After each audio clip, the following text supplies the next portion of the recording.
Hey Calvary kids, and welcome to our weekly devotional. This week we're going to be talking about Abraham. So Abraham's story starts in the very start of the Bible, in the first book, and that's Genesis. And his story goes from chapter 12 to chapter 23. So at the very start, in Genesis 12, Abraham's name was actually Abram back then, and that's where his story starts. So God called him, and he told him that he would become a great nation. So he told him to leave his home and everything that he knew and to follow God. And Abram listened. Abram left everything that he knew behind and he followed God. And a lot of cool things happened to him. He was defeating armies, and he was even blessed by this great priest named Melchizedek. And after this, Abram returned back home, and God promised him that he would have descendants as many as the stars in the sky. Now, I don't know if you've ever tried to count the stars at night, but I know I have. And it is very challenging. There are so many. There are millions and millions, and there's more than we can even see at nighttime.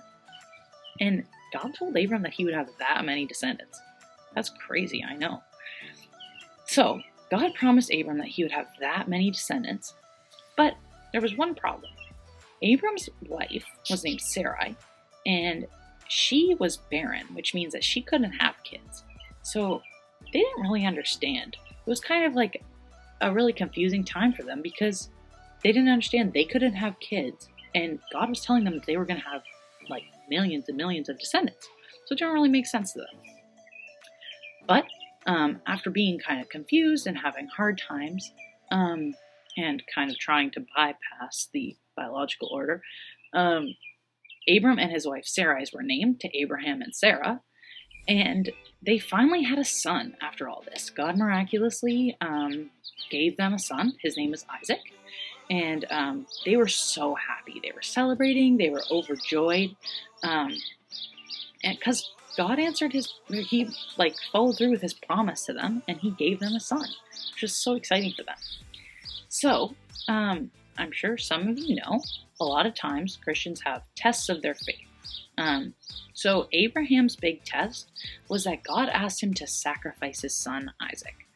Now, I don't know if you can imagine this because we're not parents, but they finally got that one thing that they were asking for, and God was asking them to take it away from themselves.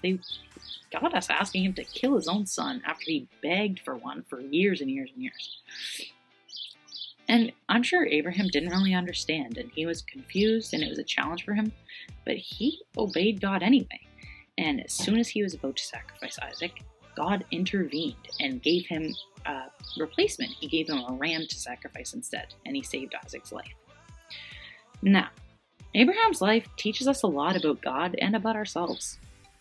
Firstly, this story shows us that God is always with us, even when we're going through challenges and hard times. Abraham was confused and he had a lot of hard things happening to him, but God was always with him. It also teaches us that sometimes it's hard to see God's plan, and it's hard to see how he's going to come through with his promises. Especially now with this pandemic going on, I'm sure we don't know what God's plan is doing. We don't know how he's going to bring good out of this, but we need to trust that he is still in control, and he will bring his plan through out of this. And thirdly, we're shown that we can have hope for the future because our God is one that we can trust in. So I hope you enjoyed this weekly devotional. Where we have a memory verse every week, and we're going to do a little bit of a craft. We're going to include that in too. And in the link below, we're going to put a link for a song that kind of goes with this story. It's called A Great Nation. So our memory verse for this week is Romans 4:20. I'm going to read it in the contemporary English version. I think that one's it's an easy one to remember. And it is this: "But Abraham never doubted or questioned God's promise. His faith made him strong, and he gave all the credit to God." So I would love if you guys could send me in videos of you doing your memory verse. And it'd be great to see you guys memorizing scripture. It's such a good habit to get into. And I'll see you guys next week. See ya.